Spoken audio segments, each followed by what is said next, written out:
जिला अवसरप्राप्त शिक्षक और कर्मचारी संघर एक साधारण बैठक भुवनेश्वरी मंदिर प्रांगण में अनुष्ठित हो जाइए। संघर सभापति प्रोफेसर लक्ष्मीधर मिश्र अध्यक्षतार अनुष्ठित यह बैठक में अवसरप्राप्त कर्मचारी मानकर विभिन्न समस्या संपर्क में आलोचना करा जायथिला। 80 वर्ष बयस पेंशन भोगी मानक प्रचलित नियमानुजाई 20% अतिरिक्त पेंशन देवाई व्यवस्था थिले मध्य 81 वर्ष बयस पेंशन दि जाउथिबारु सभ्य माने क्षोभ प्रकाश करथिले। 79 वर्ष बयसर परिसमाप्ति और 80 वर्ष पेंशन भोगी यह अतिरिक्त पेंशन पाइबाकू हकदार थिबा बेले प्रचलित नियम उल्लंघन करा जाउथिबारु साधारण संपादक विश्वनाथ बेहरा असंतोष प्रकाश करबा सह 80 वर्ष अतिरिक्त पेंशन देवाकू दाबी करथिले। शिक्षक नियुक्ति रे अनियमितता चरम सीमा रे पहुंचिथिबारु योग्य प्रार्थी और प्रार्थी माने नियुक्ति पाइबारु वंचित होउछंती।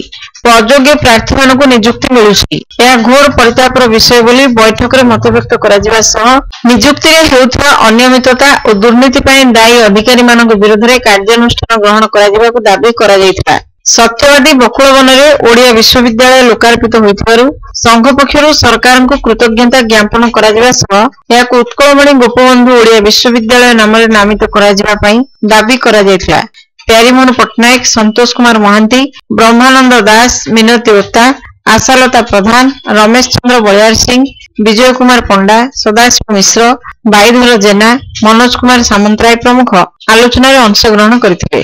गणेश्वर महापात्र और दाशरथी महापात्र सभा परिचालना करथिबा बेले धन्यवाद अर्पण करथिले सदाशिव स्वाई।